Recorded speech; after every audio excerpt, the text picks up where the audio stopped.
Gadewch I ni gychwyn trwy weddio. Gewch ni weddio. O arglwydd yw dad, da ni yn dod o flaen di y bore yma, a da ni'n diolch yn bod ni'n dod o flaen y Duw mawr, y Duw sanctaidd, y Duw sydd ddim yn cysgu, y Duw sydd ddim yn blino, y Duw sydd ddim yn mynd yn sâl, y Duw sydd wastad yna, Duw sydd yn cynnal o'r moleculau lleia i'r galaethau mwyaf. Ti ydi yr sylfaenydd yn bywyd ni. Ti ydi awdur bywyd. A da ni'n diolch bore yma bod ni'n cael dod wrth flaen di. Ac o arglwydd yw dad, da ni'n ymwybodol wrth i ni ddod yn bod ni ddim yn dod yn y nerth yn hunain. Da ni'n ymwybodol mae pobl sydd wedi torri yda ni. Da ni'n gwybod mae pobl sydd wedi methu yda ni. Da ni'n gwybod hyd yn oed heddiw dad bod ni wedi methu a torri dy ddeddfe di. Ond da ni'n diolch bod ni'n cael dod trwy heiddiant Iesu Grist. Diolch bod ti yn croesawu ni. Diolch bod ti wedi'n caru ni. Diolch bod ti wedi rhoi dy fab drosto ni. O arglwydd yw dad. Da ni felly'n dod yn wylaidd ac eto, dad, da ni'n dod yn llawen. Oherwydd dod wrth dy wahoddiad di yda ni. Bydd gyda ni bore yma, please. Helpa ni i daddoli di. Ni jyst efo'n geiriau, ni jyst yn meddyliau, ond efo'n calonau hefyd. A da ni'n ymwybodol iawn bod ni angen help dy ysbryd glân di i wneud hynny. Felly, o dad, bydd gyda ni, bendithia ni, please, gogoniant i ti. Amen. Mi newn ni ganu i gychwyn efo disgyn Iesu oth gynteddoedd. Lle mae moroedd mawr o hedd. Mae sydd ydych chi bore yma, os ydych chi'n teimlo, lle bod chi'n teimlo ar ben y byd, lle bod chi'n stryglo. Ond fel o'n i'n dweud yn y gweddi, da ni'n dod o flaen Duw rhyfeddol. Da ni'n dod o flaen Duw anhygol. A mae'r gwahoddiad yna i ni ddod i brofi Duw ac i brofi Iesu. Felly beth sgennyn ni fama di gweddi, really, ydy ar Iesu ddod lawr i'n plith ni, i weithio yn ein plith ni. Gwel bechadur sydd yn gryddfan ar ymylon oer y bedd. Rhoi'n brofi pethau nad adnabu'r byd. Os ydych chi wedi edrych allan ar y byd yr wythnos yma, does ddim lot o newyddion da.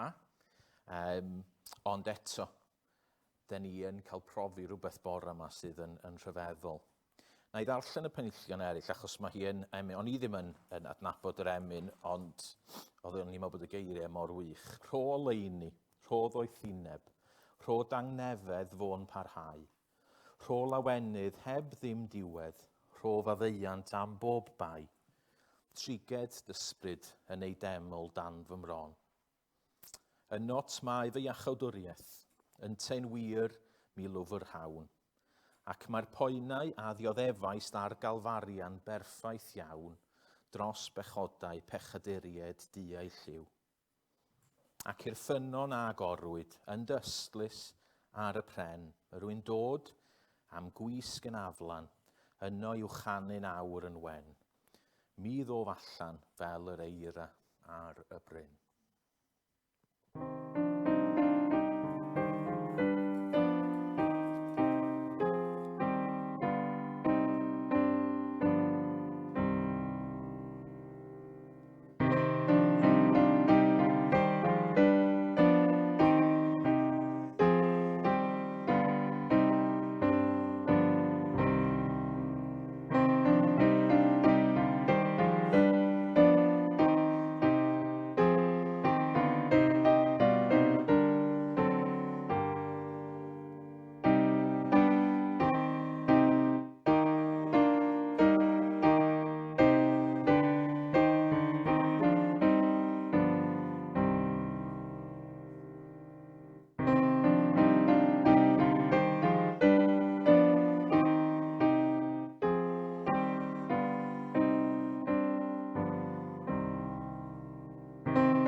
ni weddio. O, arglwydd yw dad. Diolch bod yna Ffynnon wedi agor, dad. Diolch bod y Ffynnon yna'n unreal wrth i Iesu farw ar y groes.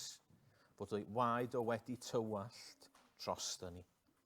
Ac o arglwydd yw dad, diolch felly bod ni bore yma yn cael credu, yn cael rhoi yn ffydd yn y Ffynnon yna.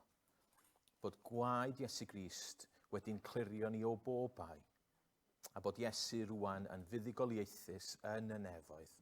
O, diolch i ti. Diolch am y maddeuant. Diolch am dy dosturi a dy gariad di. Amen. Wel, dyn ni am ddarllen o cynta Samuel. Cynta Samuel. Bore yma, adnod 16, dyn ni'n parhau i fynd trwy'r Hen Testament, a dyn ni rili yn fflio.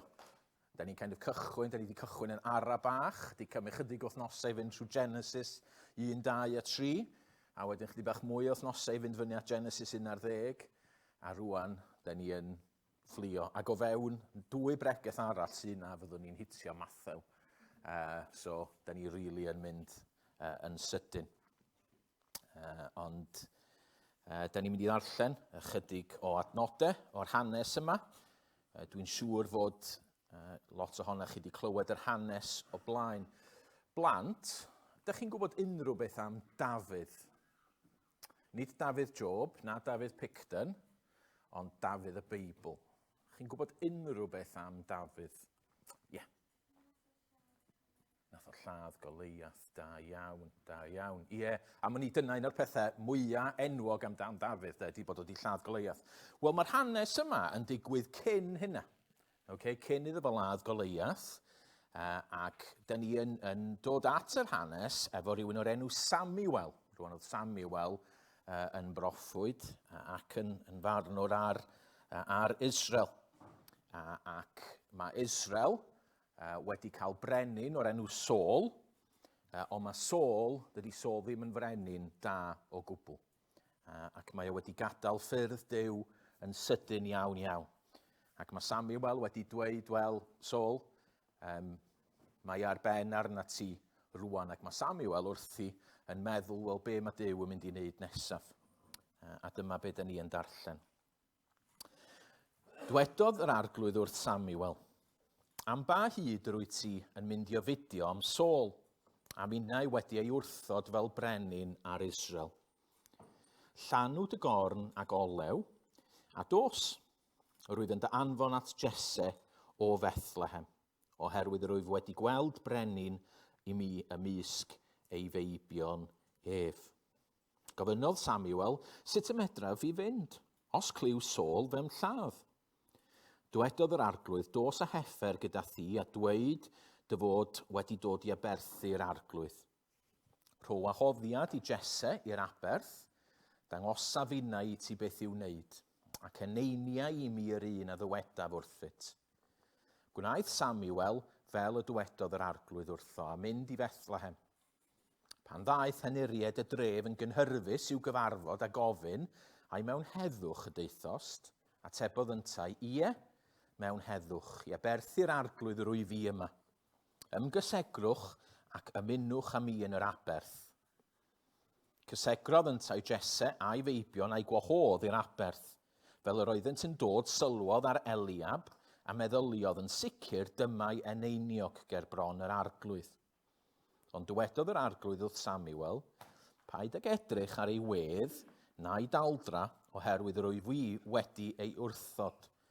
O blegid nid yr hyn a wel mei drolyn y mae Duw neu weld. Yr hyn sydd yn y golwg a wel mei drolyn, ond dyma'r arglwydd yn gweld beth sydd yn y galon. Yna galwodd Jesse am Abinadab a'i ddwyn ger bron, ond dywedodd Samuel, nid hwn chwaith a ddewisodd yr arglwydd. Yna parodd Jesse i Sama ddod, ond dywedodd Samuel, nid hwn chwaith a ddewisodd yr arglwydd. A pharodd Jesse i 7 o'i feibion ddod ger bron Samuel, ond dywedodd Samuel wrth Jesse, ni ddewisodd yr arglwydd yr un o'r rai hyn. Yna gyfonnodd Samuel i Jesse, a'i dyma'r bechgyn i gyd. Atebodd yntai, y mae'r iengaf ar ôl yn bugeilio defaid. Ac meddai Samuel wrth Jesse, anfon amdano. Ni daw ni oddi yma nes iddo ef ddod. Felly anfonodd i'w gyrchu. Yr oedd yn writsgoch a chanddolygaid gloiw ac yn hardd yr olwg.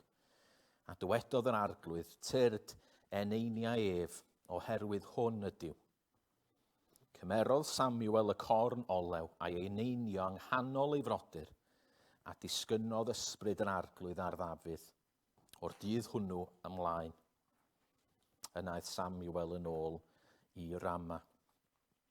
Dyma air Duw. Plant, ydych chi am ddod ymlaen?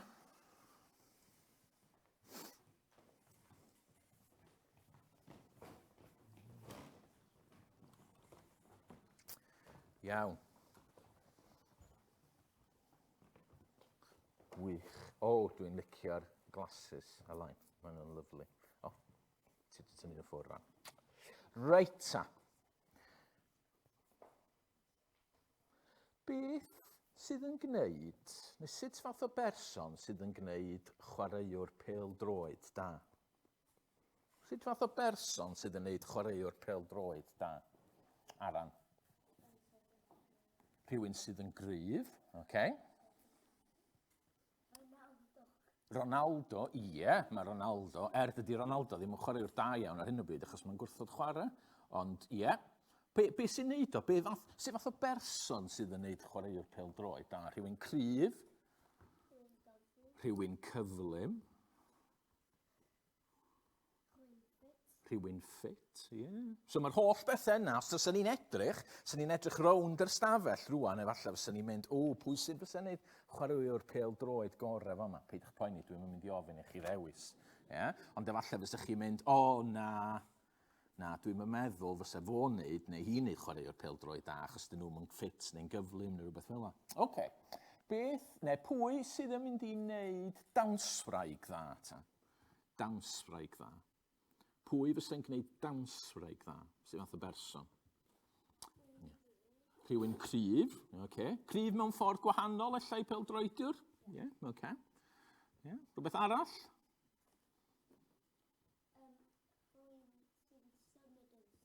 Rhywun sy'n symud yn sydyn, da iawn, ie. Rhywun sydd yn llawn egni, ie. Rhywun sydd efo agility, neu rhywun sydd yn dda efo cerddoriaeth hefyd am hwnni, sy'n medru clywed, cadw i'r beat ac yn y blaen. Ac eto, fysa ni'n medru edrych o gwmpas, ac efallai fysa ni'n mynd, ella bod o neu hi, fysa nhw'n ei dawnsfraig da, neu ddim o gwbl. Oce, reit. Beth am actores? Actores. Dwi'n eisiau dewis pethau gwahanol. Sut fath o berson fysa'n neud actores dda neu actor da? Lowri? Rhywun dewr, rhywun dewr, achos maen nhw'n gorfod mynd o flaen pobl neu o flaen camera i actio yn dydyn, da iawn. Rhywun dramatic, rhywun dramatic, a mae actorwyr fel arfer yn bobl reit dramatic yn dydyn, Cynan?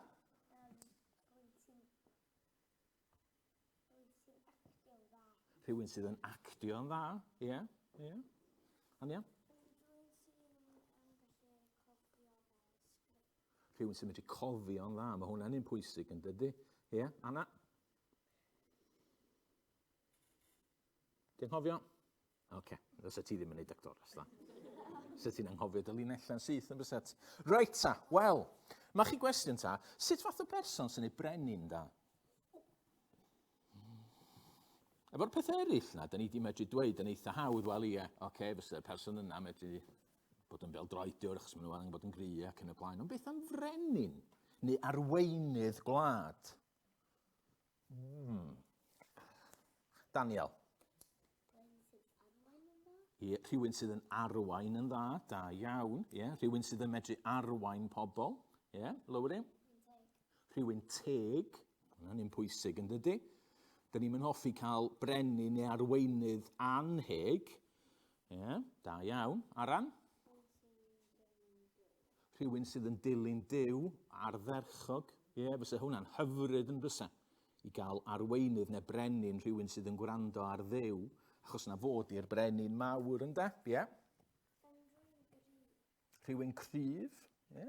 Oce, ella, mae'n dda, weithiau, os ydych chi'n gweld lluniau, ydych chi ddim, ar newyddion, weithiau, ydych chi'n gweld lluniau arweinwyr gwledydd gwahanol. Ydych chi'n gweld rhai yn dal ac yn gryf, ac rhai arall, allan fach, yn edrych yn... No, ond does dim rhaid iddyn nhw edrych yn gry, nag oes? Ie, ond mae'n dda iddyn nhw fod. Oce, cynnan. Rhywun sydd ddim fel Putin. Ie. Wel, mae hwnna ddigon gwir, achos o beth da ni'n wybod, da ni'n meddwl fod o'n deg iawn yn adan. Ie, a dyna sydd yn neud o mor drist. Yn yr hanes yma, oedd Samuel efo job. Oedd Duw wedi deithio fo, mae rhaid i ti fynd i ddewis brenin.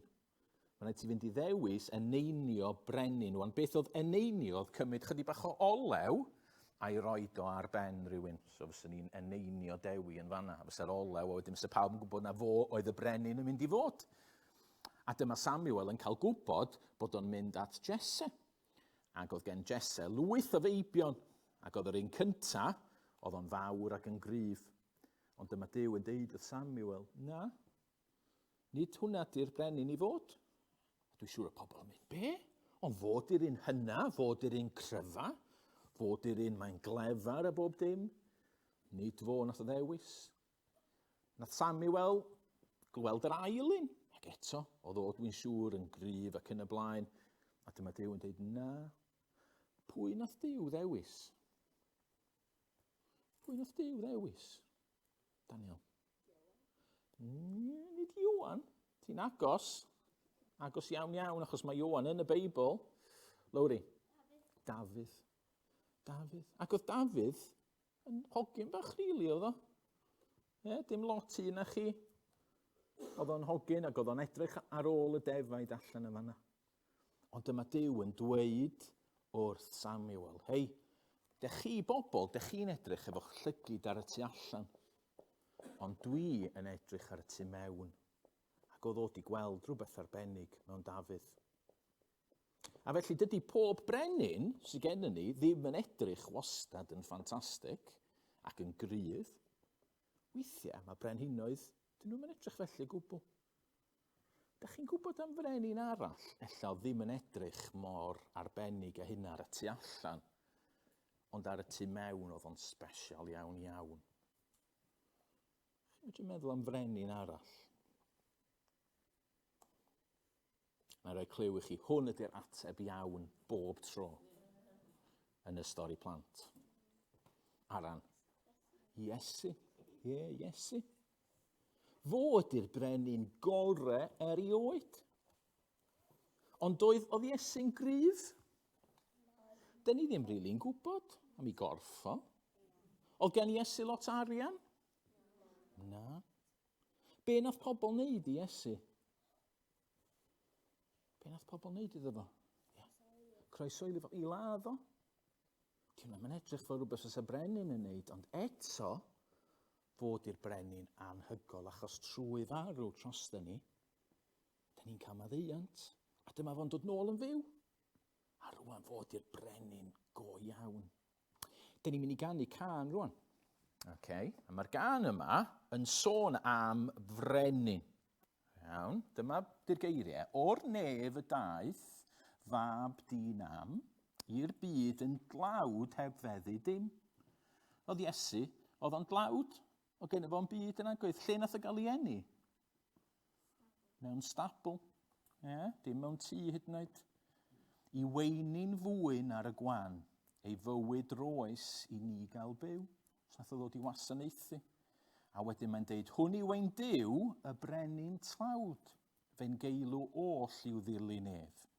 I fyw bob dydd fel pen anreg wyw o'i law, fe roddwn fawl i'r brenin tlawd. Iawn, felly dyna dyn ni'n mynd i fod yn dysgu amdano fo heddiw ydy'r brenin, y brenin rhyfeddol yma, ond y brenin tlawd. Reit, gwch chi fynd yn ôl a mi newn ni ganu.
Gnewch ni weddio. Arglwydd, diolch bod ni'n dod rwan o flaen Brenin, sydd yn wahanol i holl frenhinoedd y byd. Arglwydd yw dad, da ni yn gwybod a da ni wedi profi, a mae nid y plant yn medru gweld fod yna bethau mawr yn bod ar frenhinoedd ac arweinwyr yn byd ni. Arglwydd yw dad, da ni yn gweddio drost sefyllfa yn byd ni ar hyn o bryd. Da ni yn cyflwyno i ti'r sefyllfa yn Rwsia. Da ni'n cyflwyno i ti'r sefyllfa yn Ukraine. Da ni'n cyflwyno i ti'r sefyllfa yn Ewrop, dad. Da ni'n cyflwyno i ti'r sefyllfa lawr yn Llundain ac yng Nghaerdydd.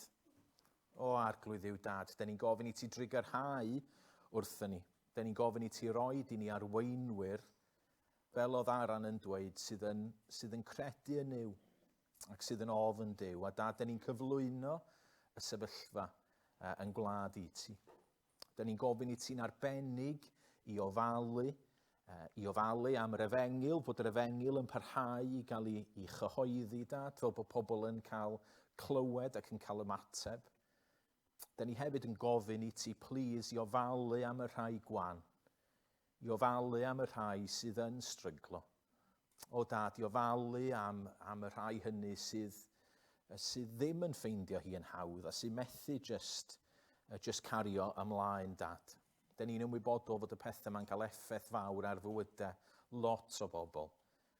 A da ni'n gweddio fel eglwys bydd ti'n helpu ni wybod sut i estyn allan a sut i helpu a sut i fod yn halen a goleuni, dad. Da ni'n cyflwyno i ti yr banc bwyd a rhai yn yr eglwys sydd yn ymwneud efo y banc bwyd a da ni'n cyflwyno i ti yr holl beth eraill sydd yn cael ei gwneud. A dad, da ni'n gweddio bydd pobl yn gweld trwy garedigrwydd Cristnogion y bydden nhw'n gweld bod yna frenin gwell. A dad, diolch felly bore yma bod ni'n cael dod o flaen y brenin tlawd. Y brenin sydd yn gwahodd ni. Y brenin sydd yn adnabod ni. Y brenin sydd ddim yn disgwyl i ni roi rhyw dillad arbennig ymlaen neu dod ato fo yn ymddwyn mewn rhyw ffordd arbennig sydd yn gwahodd ni ddod ato ti, dad, fel yda ni, yn methiannau, ond yn gofyn am ras ac yn gofyn am drigaredd. Ac dad, diolch i ti am hynny rwan. Diolch am dy gariad. Diolch am dy drigaredd. Amen. Da ni'n mynd i ganu. Rwan, dwi'n meddwl os ydych chi weithiau yn meddwl, pam bo fi'n cael gweld hyn? Pam bo fi'n cael profi y fath gariad gan y brenin yma? Ond dyma Emyn sydd yn sôn am hyn. Ni hwn pam y rhoddwyd gras rhyfeddol Duw i mi. Na pham yn prynwyd iddo'i hun, maint fy mei ei lu. Ni o'n i sut yr rhoddodd ef a chybol ffydd i'm rhan, a sut trwy gredu yn ei air, daeth hedd i'm calon wan. Da ni'n gwybod, rydyn ni ddim deud, wel, oherwydd bod ni'n special, ond mae'r gitsgan, ond fe o'n i bwy y credais. Am hyder ynddo sydd. Yn hyder ni yn Iesu, nid yna ni. I gadw'r hyn a roed i'w law nes daw'r tragwyddol ddydd.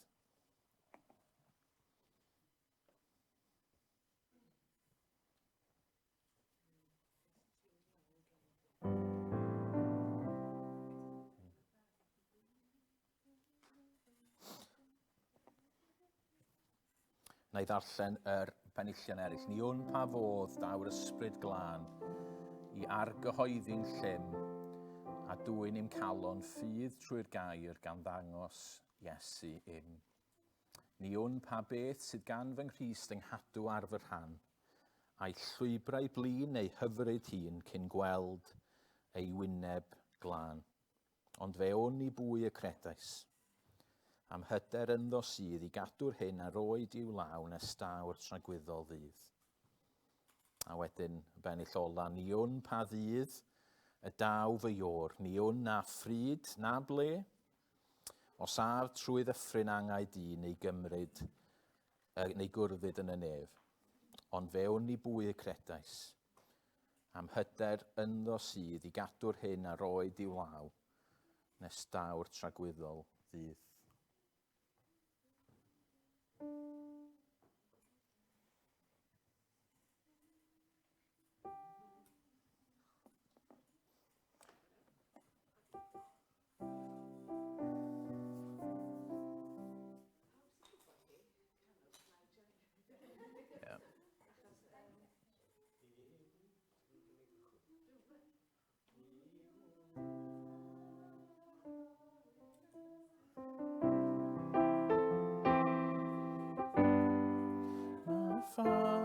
Cyn y codwch i fyny.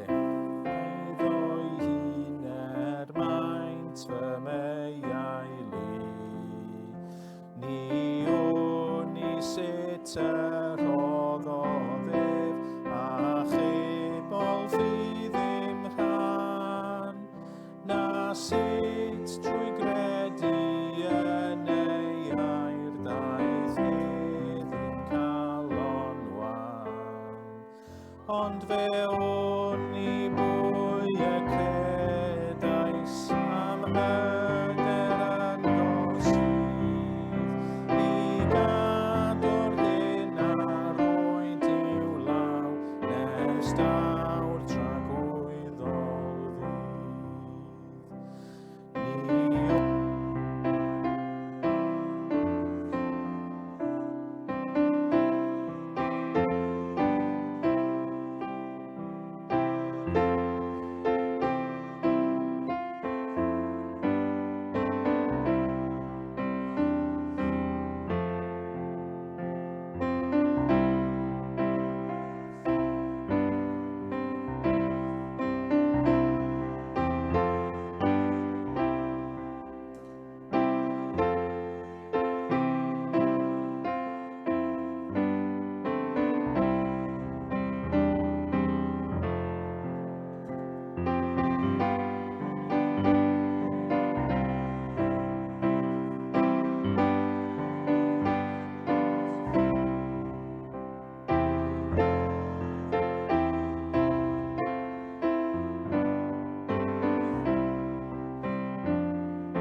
Iawn, wel, da ni yn parhau, fel o'n i'n deud, i gymryd taith trwy'r Hen Testament. Maen nhw'n deud, you don't know where you're going till you know where you've been.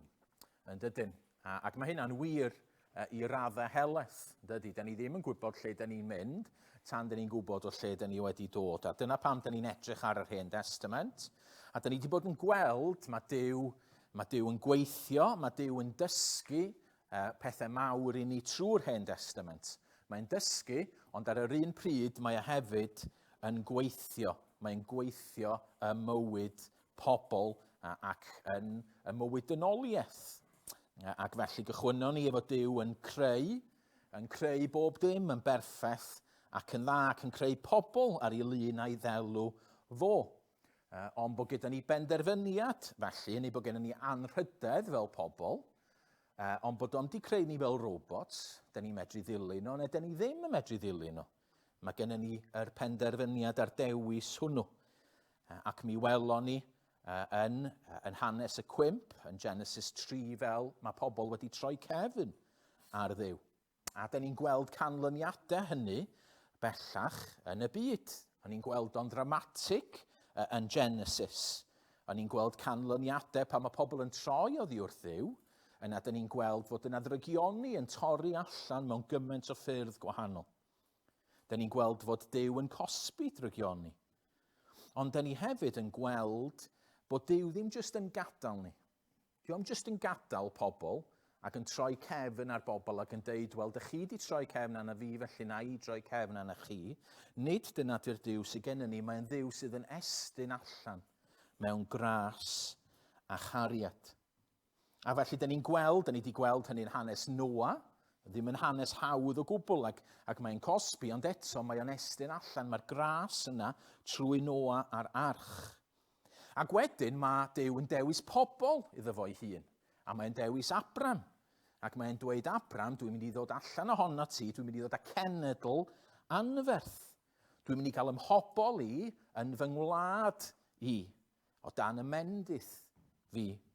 Ac felly mae'n rhoi yr addewid yna i Abraham. Ac beth sydd gennym ni wedyn yn yr Hen Testament wir ydy mae o'n ffocysio i mewn ar hanes y bobl yma, yr Israeliaid. Dyna sydd gennym ni wedyn. Mae'n amlwg, mae'n lot o bethau'n digwydd yn y byd. Mae'n genedloedd ym mhob man, ond yr Israeliaid sydd yn y Beibl sydd yn cael y sylw, a mae Duw yn dysgu ni pethau trwy hynny. Ac wedyn, dyn ni'n gweld bod y genedl yma, bod Abraham, Isaac a Jacob, a wedyn mae Joseph, a maen nhw'n mynd i'r Aifft, ac maen nhw'n yr Aifft am gannoedd o flynyddoedd. Ond wedyn pwy sydd yn dod? Ond Moses. Mae Duw yn gyrru Moses i achub i bobl. Ac mae'r bobl yn teithio gyda Moses trwy'r anialwch. Maen nhw'n cael yr ddeddf, maen nhw'n cael trefn yr aberthau ac yn y blaen. Ac maen nhw'n cael gwlad i hynna'n, gwlad y Cananeaid, gwlad Canan.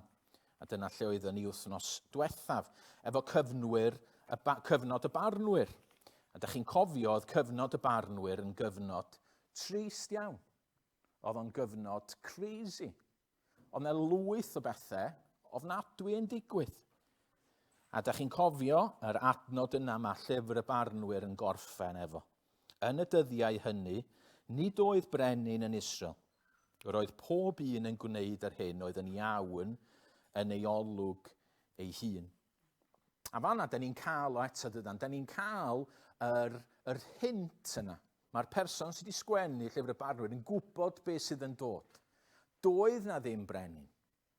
Mae fel sef o'n deud, be da ni angen ydy brenin. Be mae pobl Dduw angen ydy brenin. Maen nhw angen rhywun i'w edrych ar ei hwnnw. Maen nhw angen rhywun i'w arwain nhw. Ac felly, da ni'n gweld llyfr Ruth yn dod wedyn, a'r hanes hyfryd yna, ac o Ruth, mae Jesse yn dod, ac o Jesse y mae Dafydd yn dod. Ac da ni'n dod felly heddiw i gyfnod y brenhinoedd, sydd yn gyfnod o gannoedd o flynyddoedd yn hanes yr Israeliaid. Ac wrth gwrs, dwi ddim yn mynd i fynd trwy bob brenin, neu fyddwn ni yma am y byth. Ond be dyn ni'n cael, ac yn dechrau yn llyfr Samuel, ydy mae'r bobl yn dod at Samuel, ac maen nhw'n dweud, da ni angen brenin. Da ni angen brenin. Maen nhw'n gobeithio am frenin. Maen nhw'n gweld bod y llwythau gwahanol yma, dio ddim yn gweithio, mae'r proffwydi, a mae meibion y proffwydi, a mae meibion y barnwyr a pethau, dyn nhw jyst ddim yn cadw ffordd Duw. Ac maen nhw'n mynd a maen nhw'n galw am frenin. Maen nhw'n galw am y rhesymau anghywir. Maen nhw'n deud, dyn ni eisiau brenin achos fod y pobl o'n hamgylch ni gyd efo brenin. Dyn nhw'n galw achos bod nhw angen brenin yma Duw yn rhoi iddyn nhw, ond eto maen nhw'n galw am frenin. A mae Duw yn rhoi brenin iddyn nhw, sef Saul. Saul ydy'r brenin cyntaf. Mae Saul yn edrych yn grêt. Mae'n edrych yn dal, mae'n gryf, mae'n dda am ymladd. Ond dyn ni'n gwybod bod hanes Saul ddim yn hanes da o gwbl. Mae'n troi oddi wrth Dduw. Ac wedyn, dyn ni'n dod at Dafydd. A dyna'r hanes sy gennym ni bore yma. O'n i'n darllen ac o'n i'n sôn wrth y plant. Dafydd yn cael ei ddewis fel brenin. Ac am hwnni, Dafydd a Solomon ydy y pinnacle. Ydy'r pinnacle. Ac wedyn, mae yna lwyth o frenhinoedd yn dod wedyn, a fedrwch chi ddarllen i hanesio nhw, rhai brenhinoedd gwell nag eraill. Ond yn gyffredinol, mae yna bethau trist yn digwydd, a dydy pethau ddim yn gweithio allan i bobl dduw efo'i brenhinoedd. Mae yna lot o bethau da, ond mae yna lot fawr iawn o bethau drwg am y brenhinoedd yma.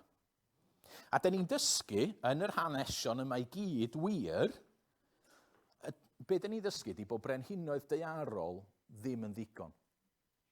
Da ni fyswn ni'n medru dweud, ys y pob un ohono ni am hwn i'n medru dweud amen i hynny. Nid da ni'n gwybod, da ni wedi profi hynny. Hyd yn oed y rhai gorau, dyn nhw ddim yn ddigon. Ond, da ni'n gweld bod Duw yn darparu brenin go iawn. A dyna rili di'r ffordd i ddarllen yr Hen Testament, hanes y brenhinoedd. Ydy weld, mae yna bethau i ddysgu, mae yna lot o stwff da, a mae yna lot o stwff drwg i ddysgu oddi wrtho fo. Ond beth mae Duw fel sef o'n neud ydy pwyntio at frenin gwell, bod ni angen brenin gwell. A beth mae Duw yn ei wneud trwy y brenhinoedd ydy mae yna frenin yn dod. Cannoedd o flynyddoedd wedyn, a dwi'n meddwl os nathoch chi ddarllen yr hanes, neu sylwi yn yr hanes, lle oedd Dafydd, Bethlehem, a pwy sydd yn dod i Bethlehem? Blant, pwy sydd yn dod i Bethlehem? Chi'n gofio pwy sy'n cael ei eni? Iesu. Yeah? Iesu, a da ni'n cyrraedd Matthew. So da chi'n gweld rwan lle da ni'n mynd. Rwan, os gai, just ar y sgrin yn sydyn, mae gen i just rhyw graff fama. Unrhyw mathemategydd yn mynd i ddeud, mae hwn yn graff hopeless, achos does ddim unedau na ddim byd arno fo. Ond mae'n rhoi rhyw math o syniad i chi. Mae'r bobl, maen nhw'n edrych ymlaen, maen nhw eisiau brenin, a maen nhw'n edrych ymlaen at y brenin, a maen nhw'n meddwl brenin ydy'r ateb i'n problemau ni gyd. A maen nhw'n cael Saul, di Saul yn gret, ond wedyn maen nhw'n cael Dafydd, a mae Dafydd yn edrych yn well fyth. A wedyn Solomon. So da chi'n gweld, mae pethau yn edrych yn dda ac yn briliant, ond ar ôl Solomon mae pethau mynd o'i le. A mae'r brenhinoedd, maen nhw'n rhannu, maen nhw'n ymladd yn erbyn ei gilydd ac yn y blaen. A hwnna fydd pregeth Dafydd wythnos nesaf. Felly da chi'n gweld, mae'r disgyn i ffwrdd. Ond beth maen nhw gyd yn neud ydy pwyntio at Iesu. Maen nhw gyd yn pwyntio tuag at Iesu. A felly be dwi eisiau gwneud bore yma ydy, yn lle jyst canolbwyntio ar un brenin yn arbennig, dwi eisiau ni ofyn sut fath o frenin da ni isio, sleid nesaf. Sut fath o frenin da ni isio? Da ni gyd angen brenin. Da ni wedi gweld hynny yn y blynyddoedd diwethaf.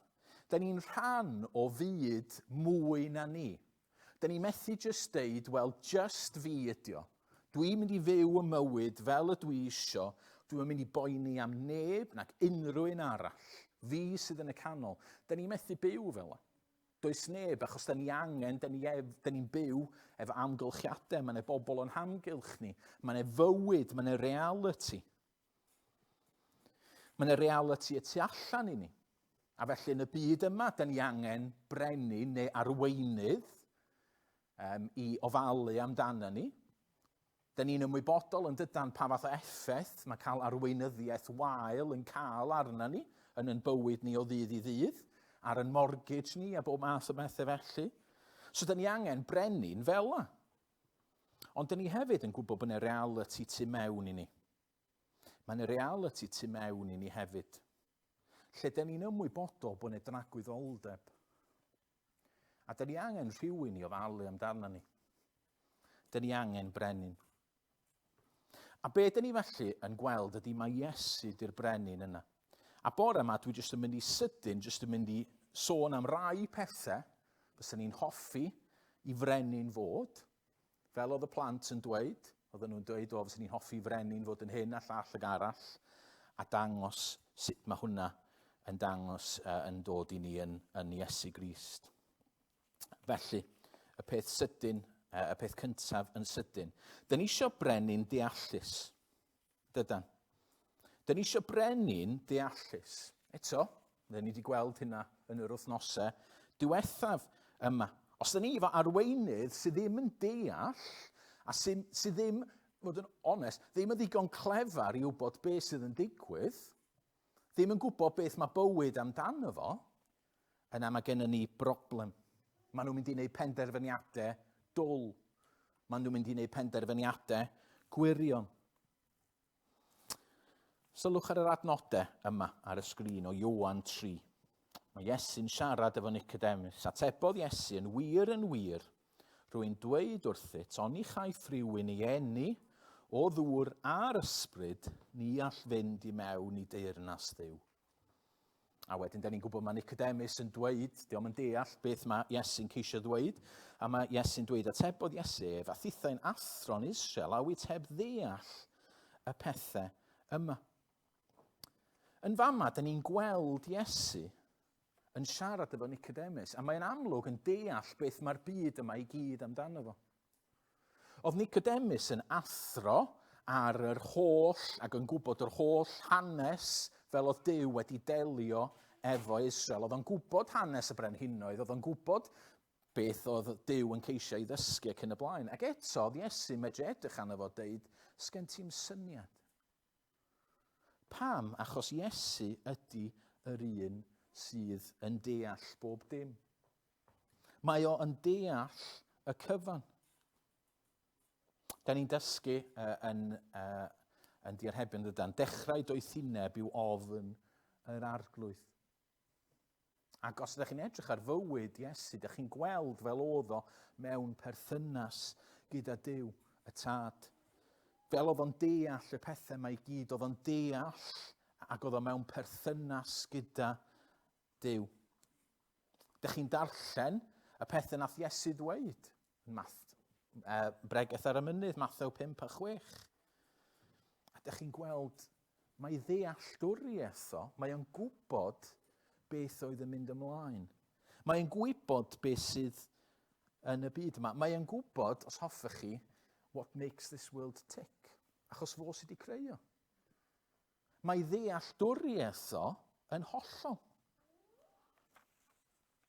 Ond os ydych chi weithiau, mae chi wedi cael y sefyllfa lle ella bod eich car chi wedi torri. Ydych chi'n meddwl, reit, sut dwi'n mynd i ydych chi ella meddwl, wel, ella llai ffidlan efo fo. Ac yn y blaen, ydych chi'n meddwl, wel, reit, ella i wneud rhywbeth, ella i drio rhywbeth arall. Ond yn y diwedd, be ydych chi angen wneud ydy ydych chi angen mynd efo i'r garage. Achos ydych chi angen mynd efo at y mecanic sydd yn deall yn union sut mae'r cyfan, sut mae'r car wedi cael ei roi at ei gilydd. Wel, efo'n bywyd ni, mae Iesu'n frenin sydd wedi rhoi yn bywyd ni at ei gilydd. Fo sydd wedi rhoi ni, felly mae'n deall y cyfan amdano. Mae yn frenin deallus. Dyma un medrwn ni drystio yno fo. Dyma un fedrwn ni ddod ato fo efo'n problemau. Fedrwn ni ddod ato fo, a'n fydd Iesu ddim yn mynd, hold on, dwi'n chdi bach yn stumped y fanna. Mae yn deall y cyfan. Yr ail beth, da ni eisiau brenin sydd yn gryf a pwerus yn dydyn ni. Da ni jyst un pwynt medru jyst deall pethau ac eistedd mewn stafell. Da ni angen brenin sy'n mynd i fynd a sydd yn medru gweithredu. Chi droi at yr adnod nesaf, Ioan. Luc 8:24. Aethant ato a'i ddeffro a dweud. So, da chi'n cofio fama, mae Iesu, lle mae o yn y cwch. Mae'r storm ac yn y blaen, a mae'r disgyblion yn ofn. Meistr, mae hi ar ben arno ni. Deffrodd ef a cheryddodd y gwynt a'r dyfroedd tymhestlog. Darfur dymestl a bu tawelwch. Dyna i chi beth ydy gallu. Dyna i chi beth ydy pŵer. Nid ydy Iesu ddim hyd yn oed angen gofyn i rywun arall wneud pethau drosto fo. Diom angen armi i wneud pethau, mae o jyst yn medru dweud. Mae gyda fo'r gallu rhyfeddol. Fo sydd wedi creu pob dim. Chymod, o'n i'n clywed chydig wythnosau nôl, oeddwn i'n clywed am brenin newydd, brenin Charles. Ac oedden ni'n o pobl yn dweud, chymod, rhyw fath anecdotes amdano fo, ac oedd pobl yn dweud, oeddech chi'n gwybod bod o'n medru peintio? Bod brenin Charles yn medru peintio, mae'n lyniau da iawn gen fo. Dwi'n wedi gweld dim un o'r lluniau yna, ond am o'n i, sy'n ni'n mynd i edrych ar y lluniau, sy'n ni'n medru mynd, oce, ella bod y brenin Charles yn medru peintio. Da ni'n dod at yn Duw ni. Mae wedi creu y byd i gyd. Dyna di cryfder, dyna di pŵer, dyna di gallu. Ynde? Mae o'n dal calon pob brenin yn ei law. Mae'n medru tawelu y storm. Chi'n cofio fel oedd Ioan yn disgrifio Iesu yn y dechreuad yr oedd y gair. Y gair oedd gyda Duw, y Duw oedd y gair fod i'r un sydd yn rheoli pob dim. Fod i'r un sydd yn rheoli yn bywyd ni. Mae yn frenin cryf a pwerus. Does am byd sydd yn digwydd y tu allan i'w afael ac i'w reolaeth o. Ac felly, dyn ni'n cael dod ato fo. A dyn ni'n cael dweud wrtho fo. A dyn ni'n cael dweud pethau fel, dwi'n yn deall beth sydd yn digwydd, ond dwi'n trystio yn y ti, a dwi'n gwybod y medru di newid pethau. A dyn ni'n darllen am hanesion brenhinoedd yn yr Hen Testament sydd mewn sefyllfa amhosib. Ond maen nhw'n troi at Dduw a mae'n newid y cyfan. Mae'n frwydrau a pethau rhyfeddol yn digwydd. So dyna'r ail beth. Trydydd peth, mae o'n frenin cyfiawn. So nath y plant ddweud hyn, nath nhw sylwi hyn bod o'n bwysig cael brenin cyfiawn, brenin teg. Da ni'n medru dychryn yn dydan. Pan da ni'n gweld beth sydd yn digwydd, pan dydy'n arweinwyr a'n brenhinoedd ni ddim yn deg. Da ni'n dychryn, a da ni eto, ddim yn gwybod beth yn iawn sy'n digwydd yn Rwsia yn Wcrain, ond da chi'n dychryn pan da chi'n meddwl bod yr holl wybodaeth anghywir mae'n cael ei roi i bobl Rwsia, achos bod gennyn nhw reolaeth ar y cyfan. Hynny ydi, maen nhw wedi sgiwio'r system yn llwyr, fel bod hyd yn oed y pobl yn y wlad ddim yn gwybod beth ydy'r gwirionedd pellach. Ac yn y Beibl, da ni'n dysgu yn pobl hyd yn oed Dafydd, y brenin gore.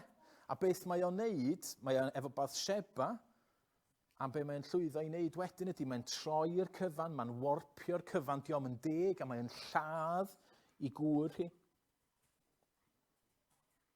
Pwy sydd genda ni? Mae genda ni frenin cyfiawn. Sbiwch ar yr adnod. Beth mae Iesu'n deud, peidiwch â thybio i mi ddod i ddileu'r gyfraith na'r proffwydi, ni ddeithim i ddileu, ond i gyflawni. Fan'na mae Iesu yn dweud, ylwch, dwi'n di dod mwyn just cael yn ffordd yn hun. Dwi di dod yn gyfiawn, dwi di dod yn gywir, dwi di dod i, ni di gael gwared ar ddeddf, dwi'n dod i gyflawni y ddeddf. Mae Crist yn delio yn hollol gyfiawn gyda pawb. Does y neb yn cael special treatment gan Iesu Grist. Dych chi'n gweld hynna, ni hanes o diom hyd yn oed yn trini i deulu'n wahanol i rywun arall. Hynny, mae'n delio gyda pawb yr un fath. A mae hwnna'n rhywbeth pwysig i ni gofio, fel Cristnogion. Dydyn ni chwaith ddim yn medru rhyw droi Iesu i drio berswadio fo i wneud beth ni isio. Mae Crist yn gyfiawn. Mae'n frenin cyfiawn. Mae'n hollol deg. Mae'n barnu mewn cyfiawnder. Da ni methu mynd ato fo ac eisiau newid Iesu. Mae Iesu'n dod ato ni fel y mae o. Fel mae wedi dangos i hun i ni. A mae hwn yn gysur rhyfeddol yn dydy. Mewn byd sydd mor doredig a mor anheg. A da ni'n meddwl, be ar y wyneb sy'n digwydd? Mae'n gysur gwybod bydd Duw a bydd Iesu rhywbryd yn delio gyda'r cyfan mewn daioni ac mewn cyfiawnder. Os oes rhywun yn gwneud drwg yn erbyn ni, da ni ddim fod i dalu nôl, pam oherwydd da ni'n gwybod y bydd Crist yn delio gyda hynna. A Crist ydy'r un sydd yn gwybod sut i delio efo fo. Dyda ni ddim. Mae o'n gyfiawn. Am o'n i, mae hwnna chdi bach yn scary hefyd yn dydi. Os da ni'n gwybod bod Crist yn trin pawb yn gyfiawn, mae'n mynd i trin ni yn gyfiawn hefyd. A felly fysa ni'n medru meddwl, wel ydy Crist yn oeraidd, ydy o'n frenin oeraidd? Wel na, mae o'n frenin Dionis. Sbiwch ar yr adnodau nesaf. Medda Iesu wrtho, cod, cymer dy fatras a cherdda. Ac yr unwaith yr oedd y dyn wedi gwella, chymerodd ei fatras y dechrau cerdded yr oedd y saboth y dydd hwnnw. Na chi hanes, lle ni wedi pigo llwyth o hanesion allan yn gallaf, lle mae Iesu, mae o'n mynd yn erbyn y bobl grefyddol sy'n deud dyle fo ddim fod yn iachau rhywun ar y saboth, ond mae o'n gwneud daioni. Mae o'n deud, dwi'n yn poeni bod fi'n mynd i gael hard time gan y bobl yma. Dwi'n mynd i wneud yr hyn sydd yn gyfiawn, ond dwi hefyd yn mynd i wneud yr hyn sy'n ddionis. Mae o'n estyn allan. Mae'r dyn yn fanna, yn yr hanes yma, ddod i bod yna am flynyddoedd lawer. Oedd o mewn angen erchyll. A beth mae Crist yn wneud? Mae o'n estyn allan. Mae o'n ddionis. Mae o wastad, gael roed o fel yma, mae Iesu wastad yn chwilio am y cyfle yna i wneud daioni. Os ydych chi yma bore yma a ydych chi mewn angen, mae Iesu yn edrych am y cyfle yna i ddod ato chi ag ato fi. Dydy Iesu ddim yn edrych am bobl sorted, pobl sydd efo pob dim yn iawn. Sbiwch ar ei hanes o, nid fel mae o'n gweithio, mae o'n estyn allan at y rhai sydd wedi torri, y rhai sydd i angen o. A mae o'n dod â daioni mewn i hynny. Dydy Iesu ddim yn mynd o gwmpas yn chwipio pobl ac yn dweud, wel, dych chi wedi methu ac yn y blaen. Mae o'n dod i helpu. Mae o'n dod i rybuddio pobl. Mae o'n dod i ddweud wrth pobl, ylwch peidiwch troi oddi wrth Dduw. Mae o'n ddionis.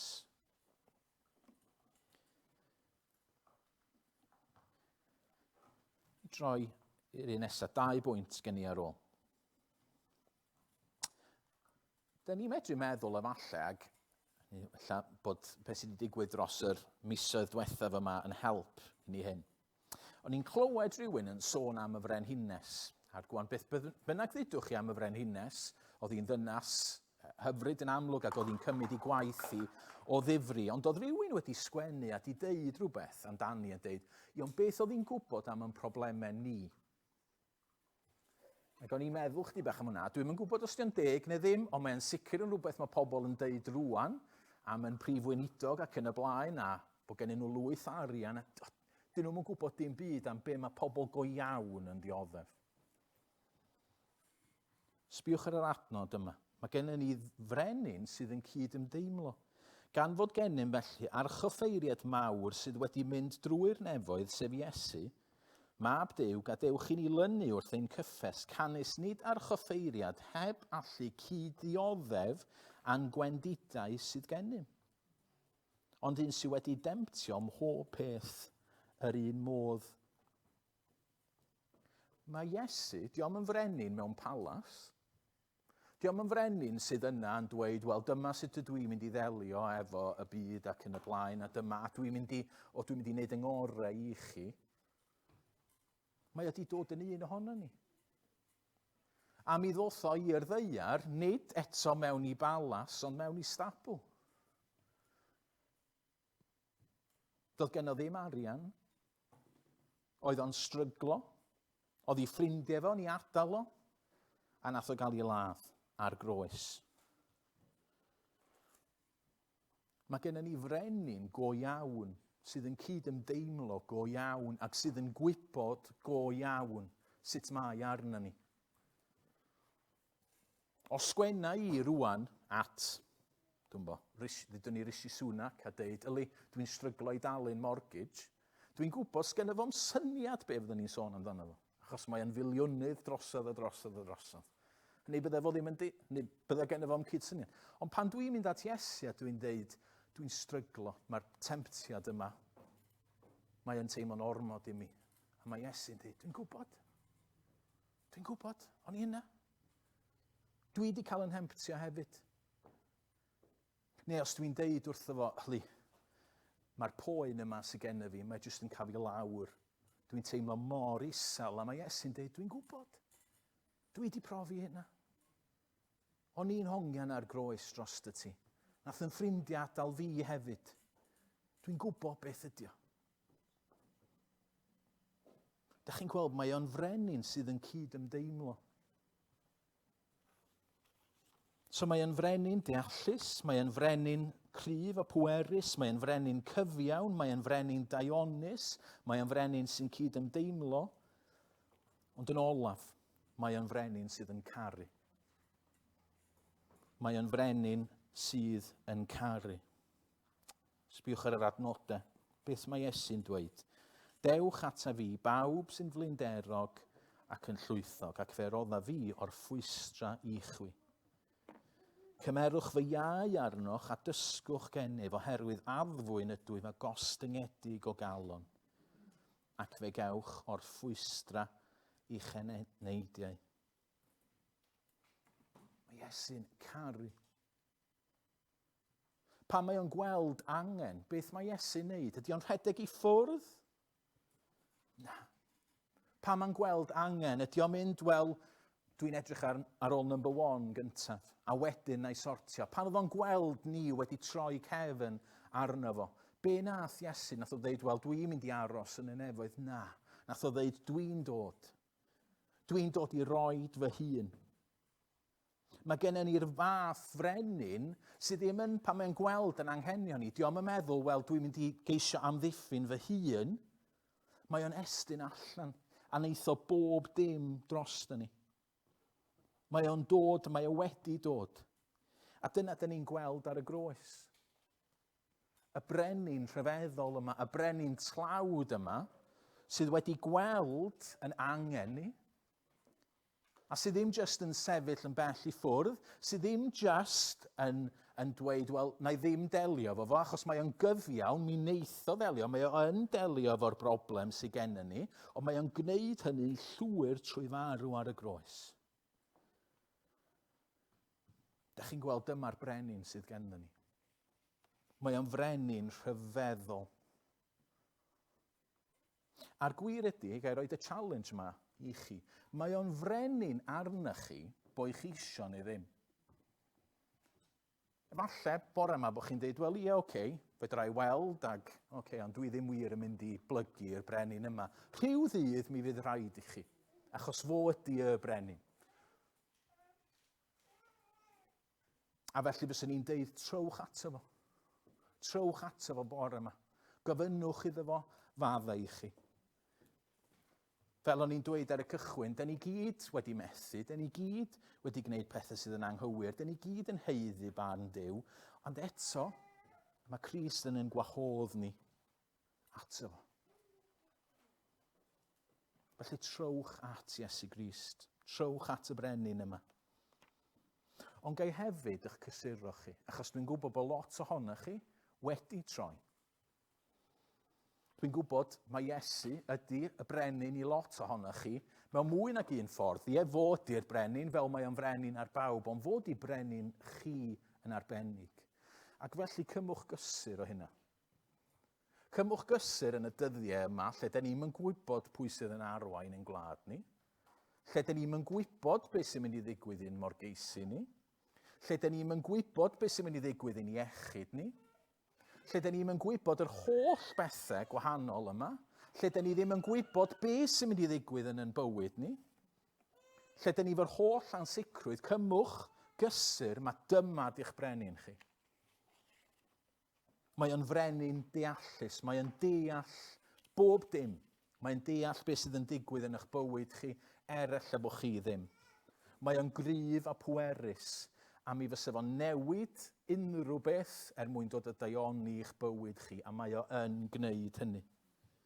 Mae o'n frenin cyfiawn. Mi neith o ddelio gyda'r drygioni sydd tu allan i chi ac sydd tu mewn i chi. Mae o'n frenin daionus. Mae eisiau'r gorau i chi. Mae o'n frenin sydd yn cydymdeimlo, a mae o'n frenin sydd yn caru. Felly gadewch ni orffen trwy ganu gyda'n gilydd emyn yma sydd jyst yn hyfryd. Dewch bobl Crist. Cyfododd ef, mae o'n rhyw fath o alw arna ni rwan i ganu. Canu nid oherwydd bod ni yn gret a bod ni'n sortid, ond oherwydd bod ni'n bobl y brenin. Dewch bobl Crist, cyfododd ef, canwn fawl i'n brenin byw. Yn gór fe seiniwn gan o glod i'n harglwydd ni a'n Duw. Lan o'r ddeiar las i'r nefoedd wen codwn ein hedrychiad fri, ei freichiau sydd yn estyn mas, i'n cynorthwyo ni. Rhwng glod, pob tafod dewch rhwng glod, un llais, un gan o fawl i'n harglwydd glân. A dyn ni'n canu bore yma, dyn ni'n canu gyda'n gilydd, dyn ni'n canu gyda Cristnogion ar draws y byd, a dyn ni'n canu gyda y Cristnogion a'r angylion yn y nef. Dyn ni'n canu mawl i'n brenin ni.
O arglwydd i'w dad, da ni'n diolch bod ni yn medru clodfori rwan. O, diolch i ti am bod ni'n medru canu am y gwirioneddau mawr yma. Diolch am y fraint o gael rhannu hynny y bore yma. I gael pwyntio at y brenin mawr. O, diolch bod o'n bwerus. Diolch bod o'n rheoli y cyfan. Diolch i fod o'n gyfiawn. Diolch i fod o'n mynd i ddelio efo pob drygioni. Ond diolch i fod o'n raslon ac i fod o'n llawn cariad. Ac o dad, diolch beth bynnag ydy'n sefyllfa ni bore yma.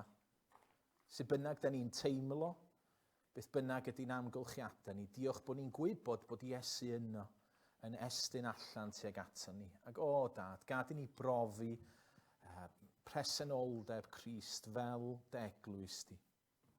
A Dad, gad i ni galanogi a helpu'n gilydd, achos da ni'n gwybod bod ni'n mynd i le tragwyddol, i le hapus, i le lle fyddwn ni efo Iesu am byth. Ond tra da ni'n y byd yma, helpa ni i gynnal yn gilydd, i atgoffa yn hunain o'r pethau yma.